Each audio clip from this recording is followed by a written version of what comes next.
सर्वोत्तम पुरस्कार प्राप्त संस्था ज्योती सहकारी पतसंस्था। ठेवी 401 कोटी, कर्ज 254 कोटी, एकूण व्यवसाय 655 कोटी। सोने तारण कर्ज, लॉकर सुविधा, मोबाईल बँकिंग सुविधा, सुलभ कर्ज वितरण, मोबाईल कलेक्शन आदी सुविधांसह विनम्र व तत्पर सेवा। महाराष्ट्रातील एक अग्रगण्य संस्था ज्योती सहकारी पतसंस्था कोपरगाव। 28 जानेवारी 2026 रोजी बारामती येथे झालेल्या दुर्दैवी विमान अपघात प्रकरणी आता दोषींवर कारवाईसाठी शरद पवारांची राष्ट्रवादी आक्रमक झाली असून शिर्डी पोलीस ठाण्यात तक्रार अर्ज देण्यात आलाय। या विमान अपघातात महाराष्ट्राचे उपमुख्यमंत्री अजित पवार यांच्यासह 5 जणांचा मृत्यू झाला होता। या पार्श्वभूमीवर संबंधितांवर फौजदारी गुन्हा दाखल करण्याची मागणी करत राष्ट्रवादी काँग्रेस शरद पवार पक्षाचे पदाधिकारी सुधीर रावसाहेब म्हस्के यांनी शिर्डी पोलीस ठाण्यात तक्रार अर्ज दिला आहे।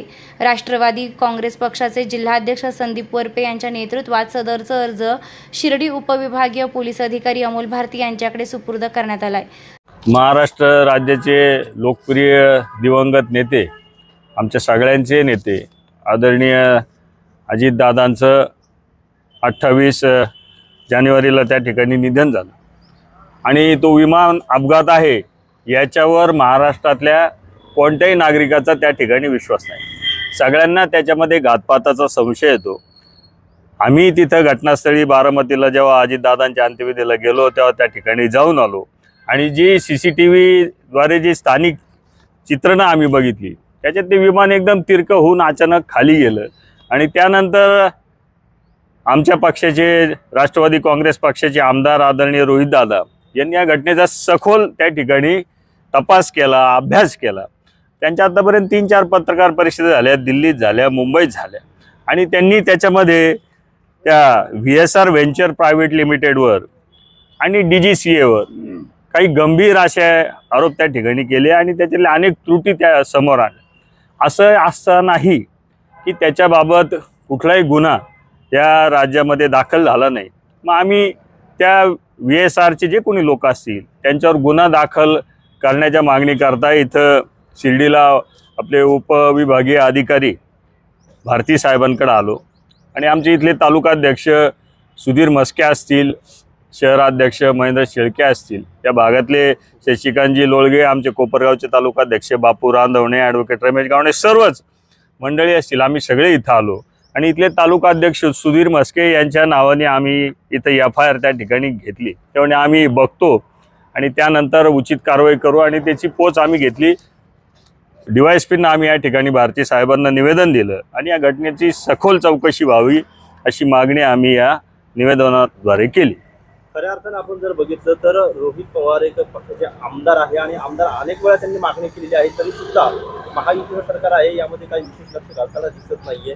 कसं पाहता या सगळ्या गोष्टींकडे? नाही, याच्यामध्ये आपल्या प्रश्नातच याचं उत्तर आहे की रोहितदादांसारखा अभ्यासू आमदार, ज्याचे अजितदादा नुसते नेतेच नव्हते तर काका होते, म्हणजे घरातली व्यक्ती, मागणी करत असतानाही प्रतिसाद दिला जात नाही। मला यावेळेस आपल्या माध्यमातून जनतेला आवर्जून सांगायचं आहे की 2018 साली घाटकोपरला एक असंच प्रायव्हेट विमान त्या ठिकाणी क्रॅश झालं होतं आणि ते उत्तर प्रदेश सरकारचं होतं आणि त्याच्यामध्ये कुठलाही राजकीय व्यक्ती नव्हता। ते विमानाचे पायलट होते आणि काही इंजिनियर होते, परंतु ते 2018ला या महाराष्ट्रामध्ये घाटकोपरला उत्तर प्रदेश सरकारचं विमान क्रॅश झाल्यानंतर तेव्हाच्या मुंबई पोलिसांनी त्याच्यामध्ये संबंधित नेत्यांच्या मागणीवरून गुन्हा दाखल केला। मग महाराष्ट्राचाच उपमुख्यमंत्री, आत्ताच्या सरकारचे घटक असलेले उपमुख्यमंत्री आणि तो अपघात बारामतीत झाल्यानंतर मग इतक्या वेळा मागणी करूनही गुन्हा दाखल का होत नाही? म्हणजे 2018ला तुम्ही उत्तर प्रदेश सरकारचे प्रायव्हेट जेट जे अपघातग्रस्त झालं त्याच्यात गुन्हा दाखल केला आणि निग्लिजन्सचा, आणि याच्यामध्ये तुम्ही करत नाही। मग याच्यामध्ये निश्चितच शंका घ्यायला व्हावे आणि आम्ही या रोहितदादांच्या या सगळ्या भूमिकेचं आम्ही त्या ठिकाणी समर्थन करतो। खरं आपण जर बघितलं तर अजितदादा हे सध्या सत्ताधारी या महायुतीमध्ये होते, परंतु राष्ट्रवादीचा कोणीही नेता, 1-2 नेते सोडले तर कोणीही असं उघडपणे बोलायला तयार नाही या विषयावरती आणि महायुती म्हणते की चौकशी सुरू आहे। या सगळ्या गोष्टींकडे कसं पाहताय? नाही, हा ज्याचा त्याच्या नैतिकतेचा भाग आहे।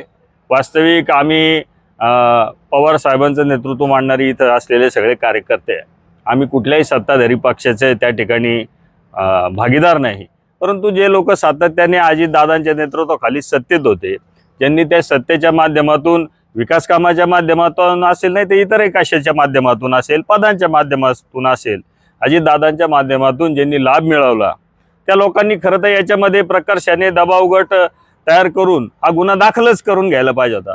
पण एक अमोल मिटकरी असतील, इद्रिस नाईकवाडे असतील, यांच्या व्यतिरिक्त याच्याबाबत फारसं कोणी त्याच्यामध्ये बोलताना दिसत नाही. आणि ते का त्यांच्यावर दबाव आहे का हा प्रश्नच विचारायची आता आवश्यकता उरलेली नाही, कारण तो दबाव महाराष्ट्राला दिसतोय. निर्भीड न्यूज, योगेश डोके, कोपरगाव. आपल्या पाल्यासाठी स्पर्धा परीक्षांची भक्कम तयारी करायची आहे का? IIT, नीट, मेडिकल, NDA सारख्या मोठ्या स्पर्धा परीक्षांची तयारी योग्य वयात सुरू होणं खूप महत्त्वाचं असतं. म्हणूनच कोपरगावमध्ये इयत्ता 6वी पासून मजबूत पाया घालणारा एकमेव foundation class AK science foundation academy. गेल्या 10 वर्षांचा यशस्वी अनुभव, अनेक विद्यार्थ्यांची IIT व मेडिकलमध्ये निवड. कोपरगावमधील ओरिजिनल फाउंडेशन कोर्स कंडक्ट करणारा एकमेव क्लास. नवीन बॅचेस 1 मार्च पासून सुरू. Limited seats. आजच प्रवेश निश्चित करा. संपर्क 87 66 56 00 83. AK science foundation academy, Kopargaon.